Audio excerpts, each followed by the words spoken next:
Welcome back to the deep dive. So, our last session, we really spent some time getting to grips with Schumpeter's idea of the circular flow. That perfectly adapted routine economic state, almost like a biological system just ticking over. Exactly. Efficient circulating resources, but crucially, it's static. It's an economy on autopilot, you could say. And establishing that baseline was absolutely vital, wasn't it? Because by defining what an economy without development looks like, Schumpeter basically carved out the space for the real question. Which is? What does cause change? What's the force inside the system that pushes it forward, that stops it from just repeating itself forever? That's what conventional economics, focused on equilibrium, couldn't really explain. So today, we're diving into that space. We're looking at Chapter 2 of The Theory of Economic Development. That's right. The title says it all, really. The fundamental phenomena of economic development. We're looking for the engine. Our mission, then, is to move past that static picture, that almost frozen model, and find the agent, the mechanism that drives real foundational change in the economy. Precisely. How does the system generate change from within? By its own initiative. That's the puzzle. The circular flow model is great for understanding how an economy adapts to outside shocks, like a war or a harvest failure. Or even slow, continuous changes, right? Like a small shop gradually growing bigger over decades. Yes, it handles that kind of adaptation. But its big limitation is that it can't explain changes that aren't forced from the outside, changes that fundamentally rearrange the pieces on the board, changes that will change the underlying framework itself. Okay, let's really nail down that discussion, adaptation versus development. It feels like the absolute core of what we're discussing today. It is. Think about it. A factory owner adds another machine, pretty similar to the old ones, maybe slightly better. Or they add a night shift. That's continuous change. The system adapts, incorporates it. Static theory can handle that. Or, like you said, an external shock. A new tax law comes in, businesses adjust, a drought hits, farming practices adapt. That's the economy being pushed or pulled by outside forces. Correct. And Schumpeter says, look, if economic change was only about these external data-changing, population growing, taste shifting slowly, government policies and the economy just reacting, adapting continuously, then we wouldn't really have economic development in his specific powerful sense. The economy would just be reacting, passive. Exactly, Yeah. dragged along. So if the change isn't forced from outside, if it bubbles up from within the system, well, then we need a completely different way of thinking about it. The old tools won't work. Which brings us squarely into Chapter 2. Right. And notice how he starts. He puts up a warning sign straight away. He says, forget trying to find some grand metaphysical meaning of history. No neat, tidy story of inevitable progress. Exactly. He's rejecting that whole 19th century idea of uniform, linear, gradual evolution, the idea that things just naturally get better and better in small steps. He's saying economic development isn't like that. And he seems to differentiate himself from earlier economists, too, like Mill or maybe J.B. Clark. He felt they saw dynamic elements, but treated them almost like annoyances, disturbances to their nice, neat, static models. That's a good way to put it. They looked at the effects of change, sure, but they didn't really explain the occurrence of the change itself. Where does the disturbance come from? Schumpeter says that is the phenomenon we need to explain, the source of the disruption. It's a fundamental shift in focus. Absolutely. And this leads to his first really crucial distinction. It's not about just having more stuff. Meaning? The mere growth of population or wealth is not development. That's just quantitative change. More people, more resources. That just calls for adaptation. Scaling up the existing system. Static analysis can handle scaling up. So development has to be something qualitatively different. Yes. And here's his definition, more or less. Development, in this specific sense, is spontaneous and discontinuous change in the channels of the flow. Disturbance of equilibrium, which forever alters and displaces the equilibrium state previously existing. Spontaneous and discontinuous. Those words are doing a lot of work there. They really are. Discontinuous is the key. It means you can't get from the old state of affairs to the new one just by making tiny adjustments. It's not incremental. It's a leap, a break. A revolution in how things are done. Precisely. It shatters that smooth, gradual picture. And this is where he brings in that incredibly vivid analogy, the one everyone remembers. The male coaches. The male coach is just brilliant for illustrating this point about discontinuity. He says, and this is a direct quote worth repeating, add successively as many male coaches as you please, You will never get a railway thereby. It's so clear. You can improve the existing system, faster horses, more coaches, better roads, infinitely, but you'll never, ever end up with a fundamentally different system, the railway. Exactly. The railway isn't just a better mail coach, it's a different kind of thing. A new combination of resources, technology, organization. It requires a completely different approach, a different kind of economic action. It's discontinuous, a leap. And it destroys the old system in the process, or at least makes it obsolete. It displaces it. That's inherent in the process. So if static analysis can't explain how we get the railway, where do we look for the source of this revolution? Schumpeter is very clear where not to look first. Right, not the consumer. He basically says, for the purpose of this analysis, let's assume consumer tastes are relatively stable, or at least not the primary driver. He argues that, the spontaneity of wants is pretty small. People don't usually just wake up demanding something radically new that doesn't exist yet. Generally not. Innovations don't typically start because there's this sudden, massive, untapped demand just sitting there waiting. It's the other way around. The producer leads the way. Yes. He states it quite bluntly. The producer initiates economic change, and consumers are educated by him, if necessary, to want the new things. Think about the first smartphones. Did everyone demand them beforehand? Not really. We had phones. Maybe we wanted slightly better phones. But the idea of a pocket computer phone came from the production side. Precisely. The producers created it, showed its potential, and then educated us, the consumers, to want it, to see its value. This flips the usual demand pull narrative completely on its head. It puts the spotlight firmly on the supply side, on production. And specifically on the person doing the producing in a new way, the entrepreneur. Exactly.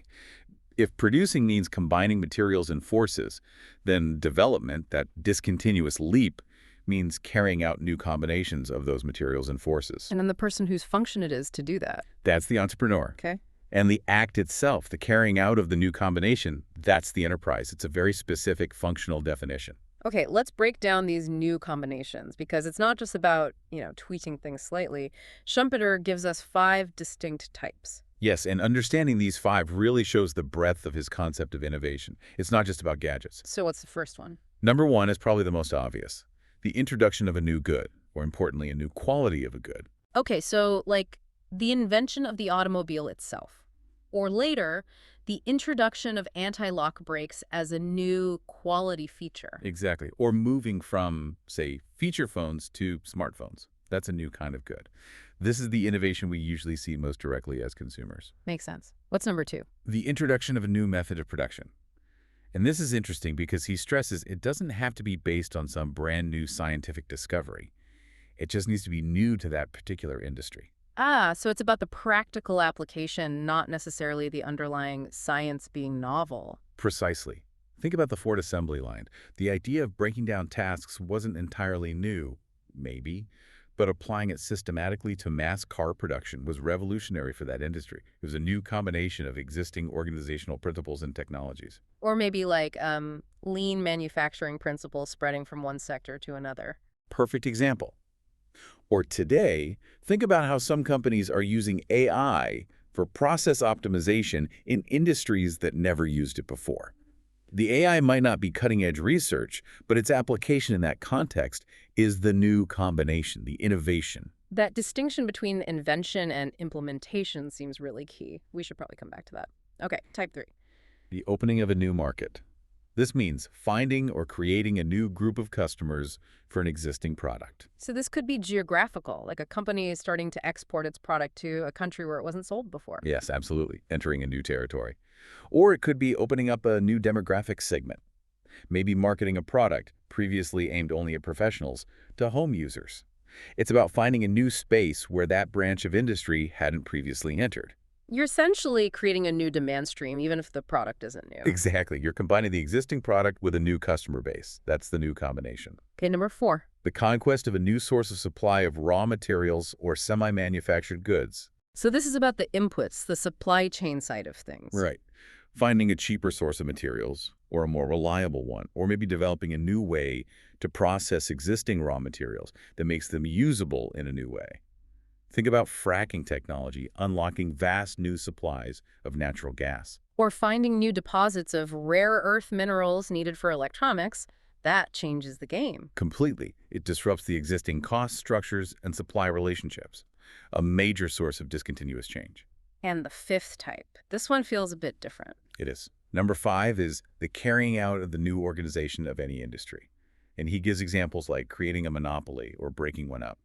Trustification, he calls it. Okay, wait. That sounds counterintuitive to me. We Okay. usually think of monopolies as stifling innovation, not being a form of it. Yeah. Why does Schumpeter include creating a monopoly as enterprise? Because from his perspective, it's about fundamentally changing the structure of how that industry operates.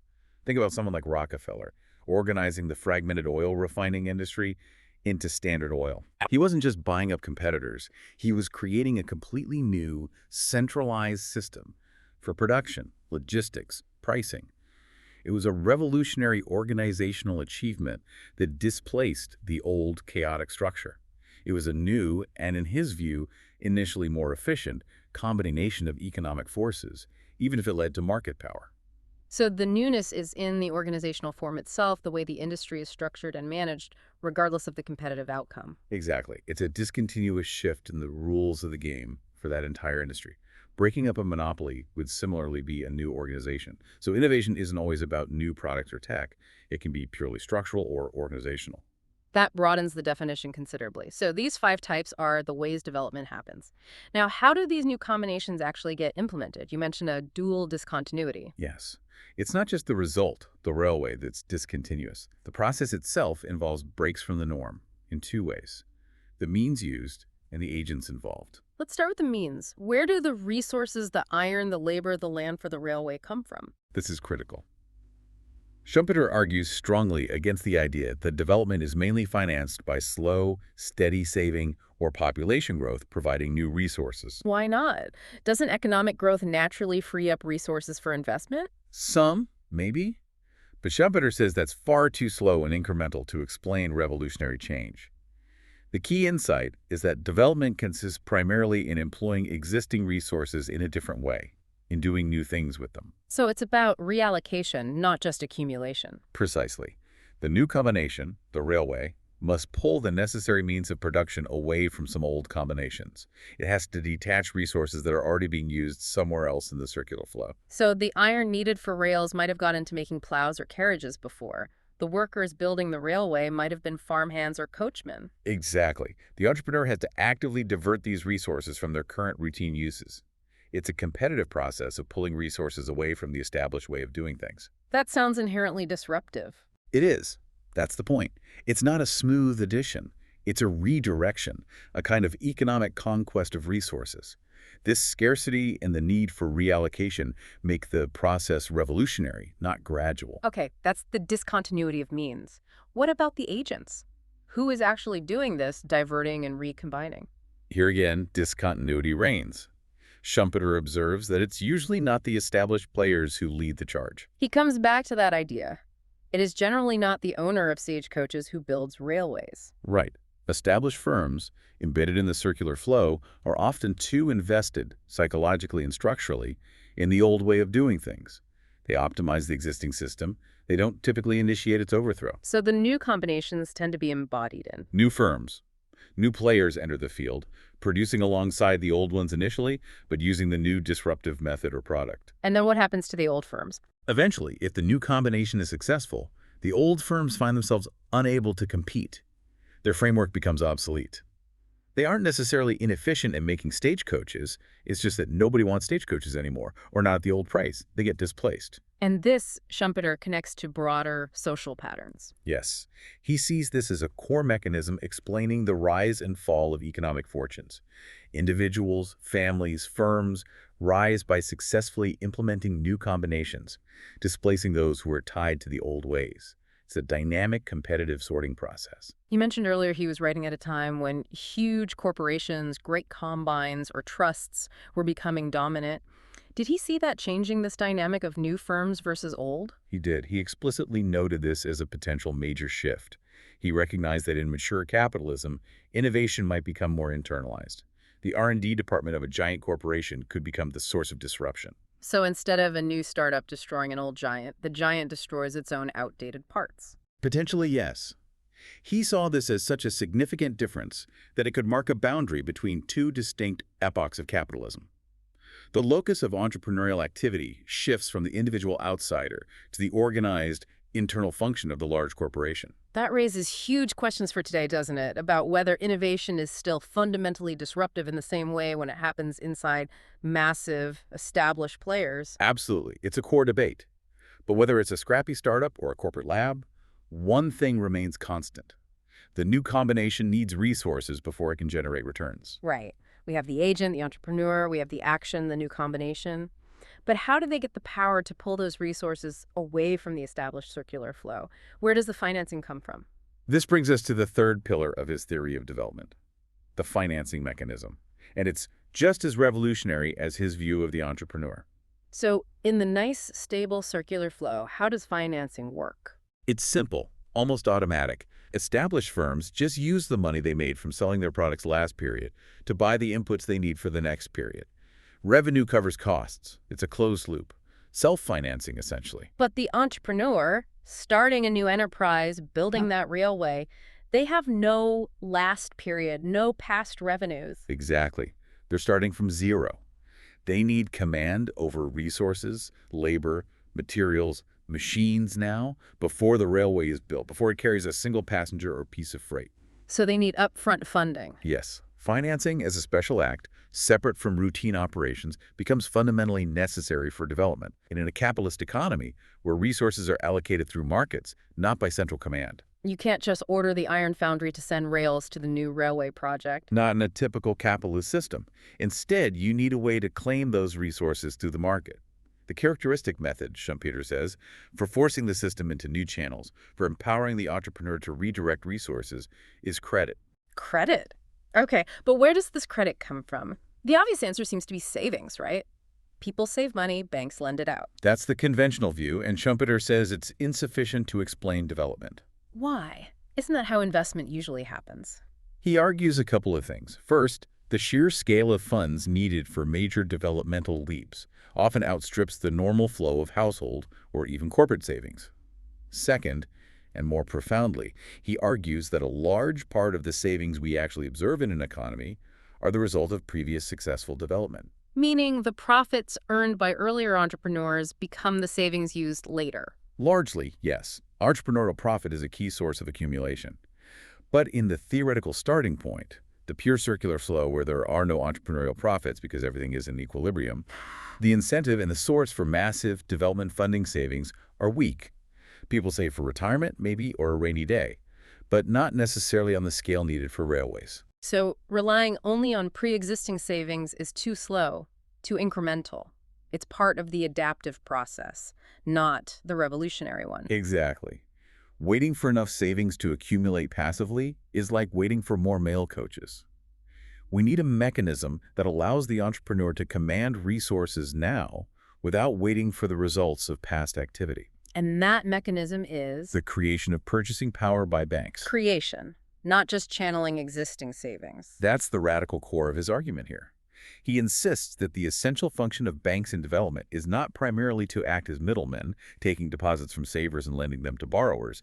It's to grant credit beyond the pool of existing savings. So when a bank gives a loan to an entrepreneur for a new venture, they're essentially creating new money, new purchasing power. Yes, he describes it as creation of purchasing power out of nothing. Now, out of nothing is obviously provocative language. It sounds a bit like magic, or maybe inflation. It does have inflationary potential, initially.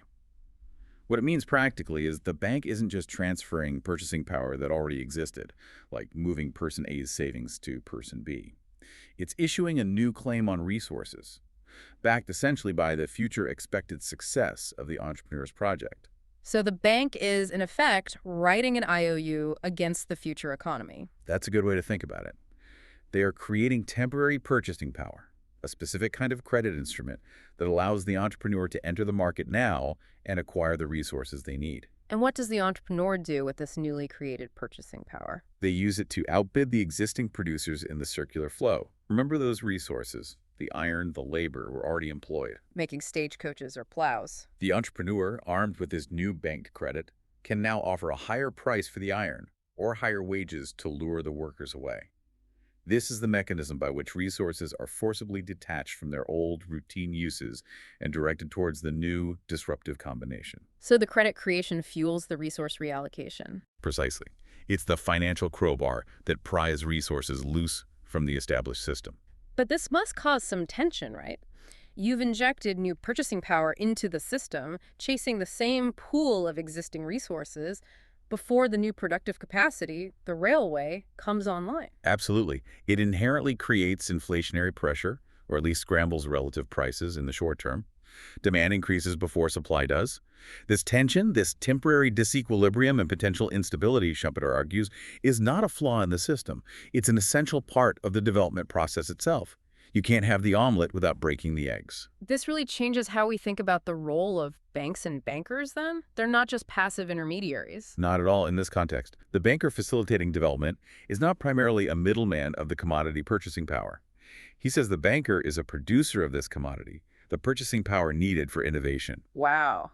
Producer of purchasing power. By granting this development credit, the banker becomes the crucial enabler. They hold the keys to allow the entrepreneur to actually execute their vision. Schumpeter uses some pretty grand terms for the banker, doesn't he? He calls them the capitalist par excellence and the E4 of the exchange economy. What's an E4? E4s were officials in ancient Sparta. They were powerful magistrates who held significant oversight and decision-making power, even alongside the kings. They kind of supervised the state's functioning. So by calling the banker the E4, Schumpeter is saying they're like the high-level overseers who decide which economic initiatives get the green light. Exactly. They stand at the gateway to development. Their decision to grant credit to this entrepreneur for this new combination, rather than that one, isn't just a private financial transaction based on collateral. It's a societal judgment call. Because they have to judge the viability of something inherently unproven, something outside the routine. Precisely. They are evaluating the potential of the new combination and the capacity of the entrepreneur to carry it out. In doing so, they effectively decide which potential futures get the resources to become reality. They are the arbiters of disruptive change within the capitalist framework. That puts immense responsibility on them. It's not just risk assessment. It's almost societal steering. It is. It requires a different kind of insight and judgment than simply managing existing wealth. It demands a certain faith in, or at least a calculated gamble on, the potential of the entrepreneurial venture itself. Okay, so we've got the action, new combinations, we've got the power source, bank credit. Now, let's circle back to the agent, the entrepreneur. You said Schumpeter's definition is quite specific, both broader and narrower than usual. Yes, let's unpack that. It's broader because it's purely functional. Anyone who successfully carries out a new combination is acting as an entrepreneur in that moment. So it could be a CEO, sure, but it could also be a mid-level manager who pioneers a new process within a large company, or even a promoter who brings the factors together. Exactly.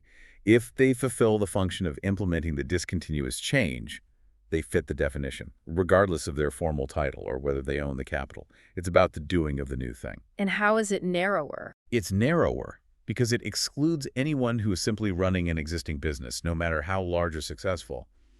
The head of a company who just manages day-to-day operations, optimizes the routine, makes incremental improvements. That's a manager, perhaps a very competent one, but not an entrepreneur in Schumpeter's sense. So the entrepreneur label only applies during the act of creation and implementation of the new combination. That's the core idea. It's not a permanent state or a social class you belong to forever. It's a specific type of conduct related to innovation.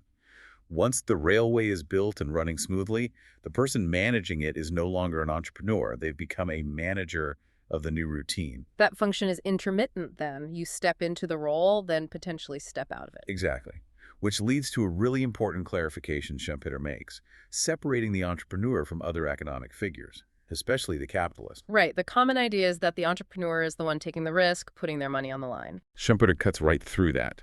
He insists the entrepreneur, as entrepreneur, is distinct from the capitalist, who is the provider of the funds, the owner of the wealth or the credit. And crucially, he says, risk falls on the owner of the means or the money capital, hence never on the entrepreneur as such. Okay, hold on. That feels tricky. What about the classic startup founder who pours their life savings in, mortgages their house? Aren't they bearing enormous financial risk? Schumpeter would say that person is wearing two hats simultaneously. They are acting as the entrepreneur in conceiving and implementing the new combination. And they are also acting as their own capitalist by supplying the funds and bearing the financial risk associated with owning those funds. Ah, so the risk of losing the house attaches to their role as capital provider, not their role as innovator. Precisely. The function of the entrepreneur is the leadership, the vision, the overcoming of obstacles to implement the novelty.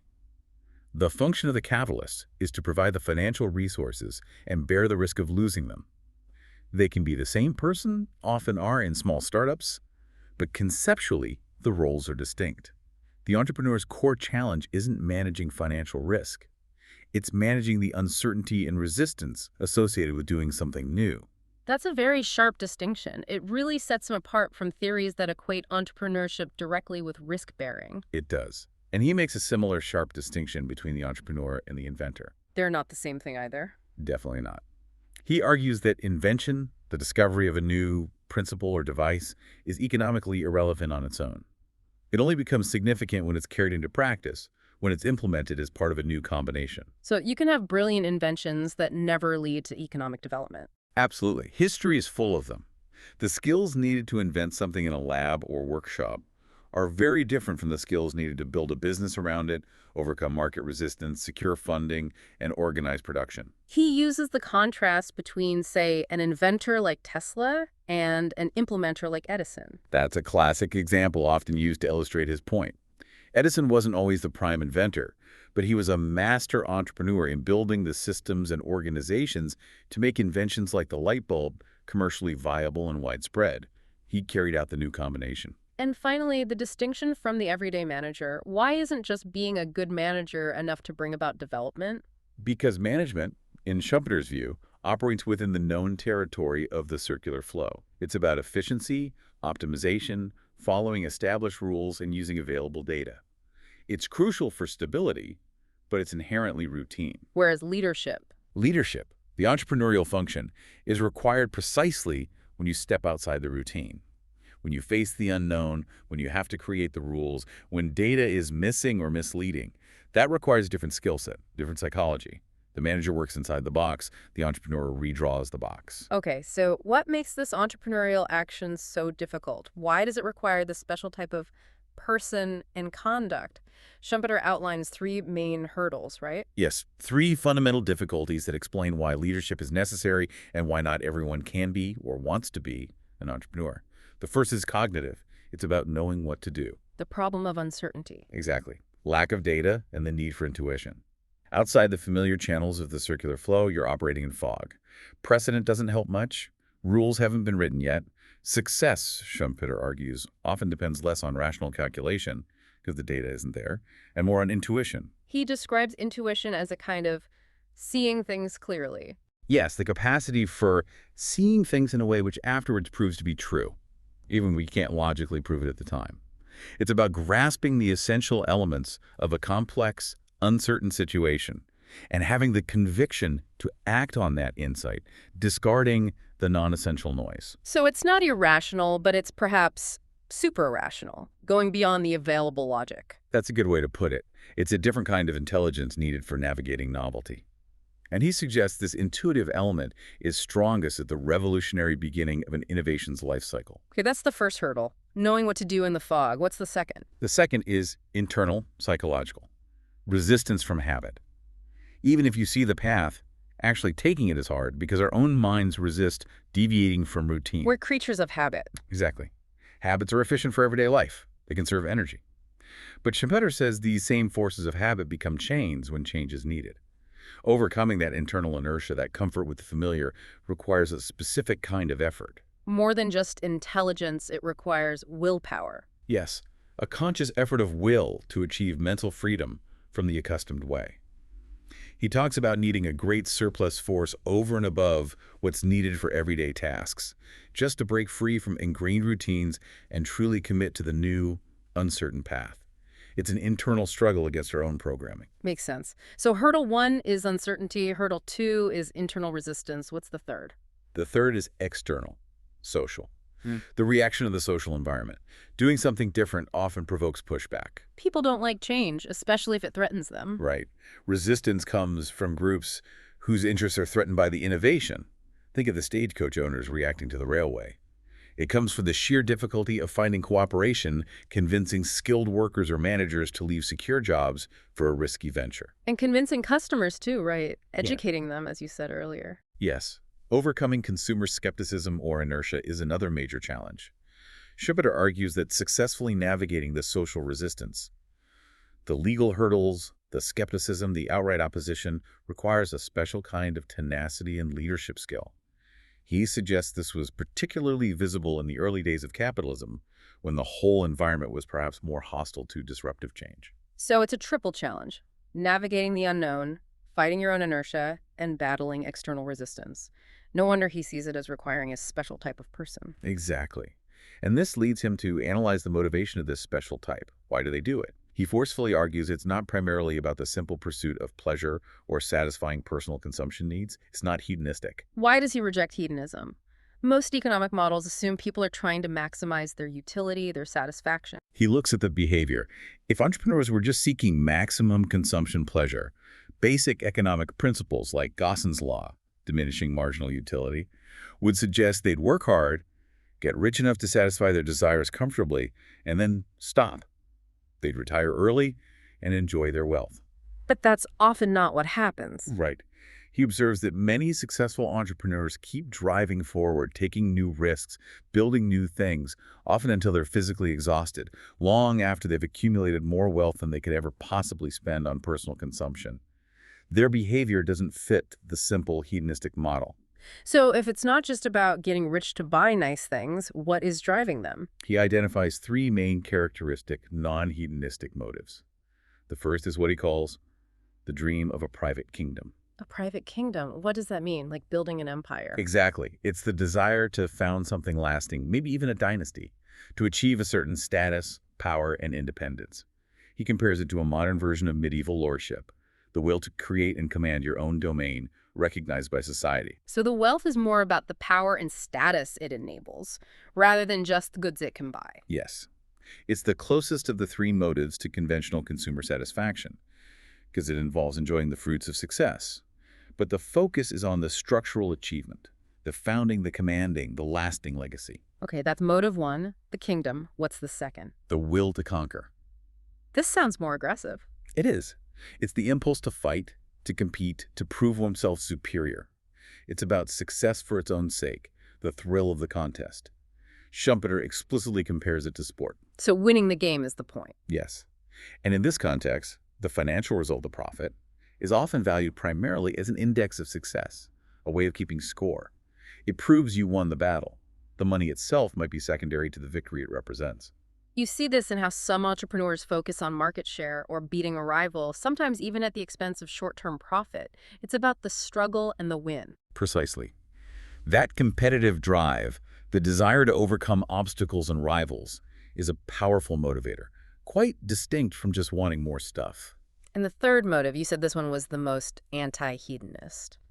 Yes, number three is the joy of creating. Just the sheer satisfaction of building something. Exactly. The delight in making something new happen, in getting things done, in exercising one's energy, ingenuity, and problem-solving skills. It's the drive to innovate for the sake of innovating, to build, to shape the environment. This is perhaps the purest form of the entrepreneurial spirit, furthest removed from calculating personal gain. It's about the act of creation itself. So putting it all together, the entrepreneur is this figure driven by a complex mix of wanting to build an empire, win the fight, and experience the joy of creation. And they need to be rational and calculating to make their plans work. Absolutely. Conscious rationality is essential for navigating the complexities of a new venture. But their deepest motivations aren't just about maximizing their own comfort or consumption. That's Schumpeter's psychological portrait. It's a unique blend of calculation and almost non-rational powerful drives. Okay, this paints a really rich picture. We have the entrepreneur driven by these unique motives, carrying out new combinations, financed by bank credit. This whole mechanism seems to fundamentally reshape the economy. It does.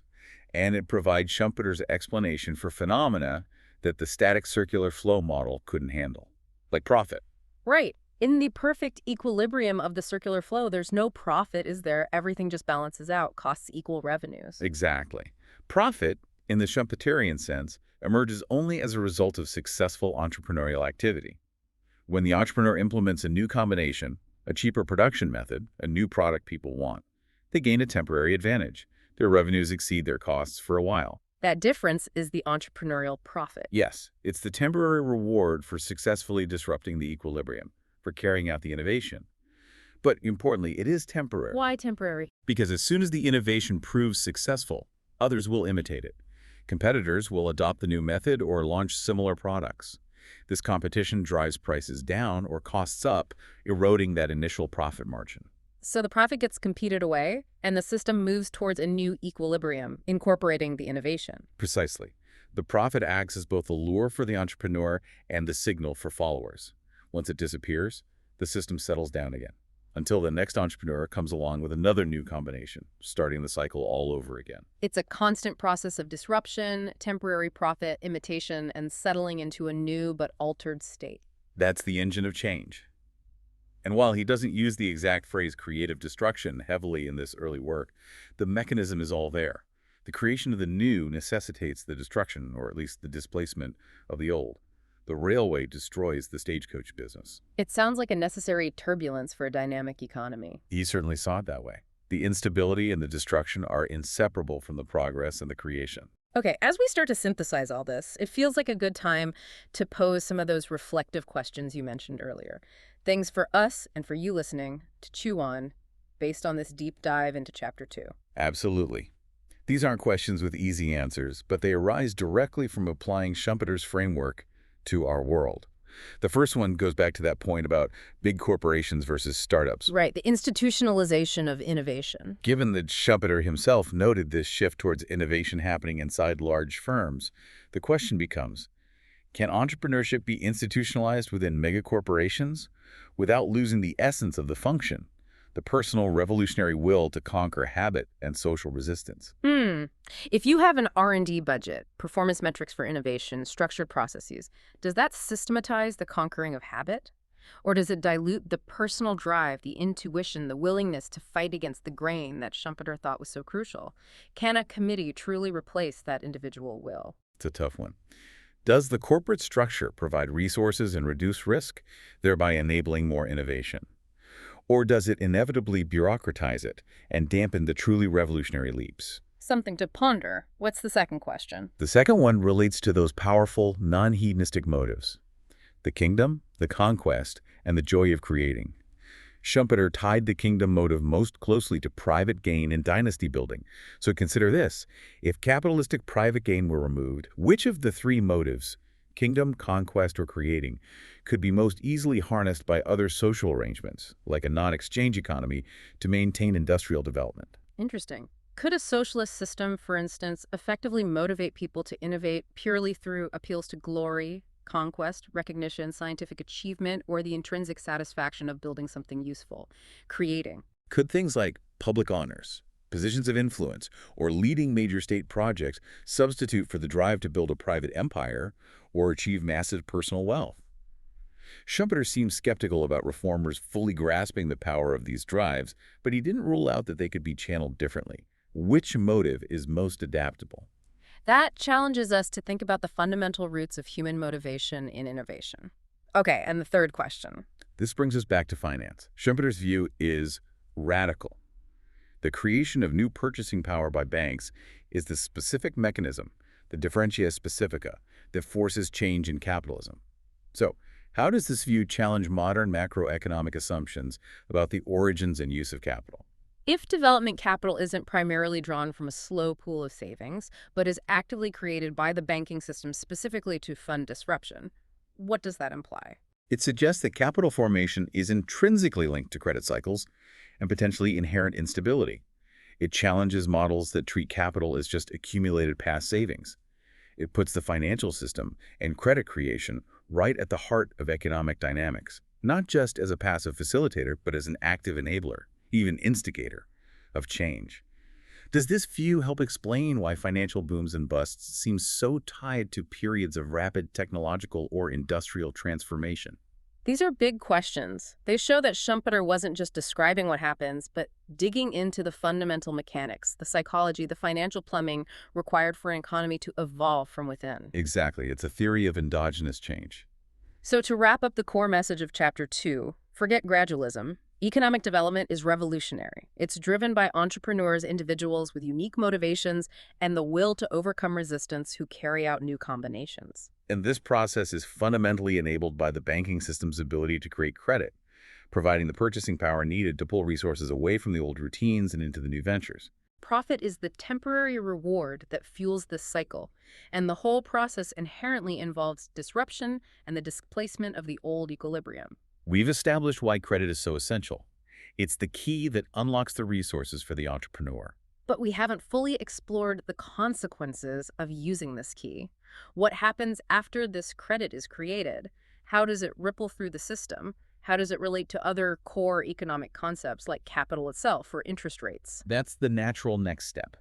Having established the entrepreneur and the necessity of credit, we need to trace the implications of that credit creation. So our next deep dive will focus on the relationship between credit and capital within Schumpeter's dynamic view. We'll follow the money, so to speak. Exactly. How does this newly created purchasing power translate into actual control over productive resources? And, crucially, how does this dynamic process explain the existence and role of interest? Because interest, like profit, doesn't really have a logical place in the static circular flow, does it? Not in the same way. Interest, for Schumpeter, is fundamentally tied to this process of development, credit, and the time element involved in bringing new combinations to fruition. We'll explore how that works. Perfect. So join us next time as we connect the dots between credit, capital, and the emergence of interest in Schumpeter's framework. Until then, maybe take a look at the business news or the innovators you admire. Try to see if you can spot those Schumpeterian motives at play, the kingdom, the conquest, the joy of creating, which seems most dominant. It certainly gives you a different lens to look through. Thanks for joining us on the deep dive. Thank you. We'll see you next time.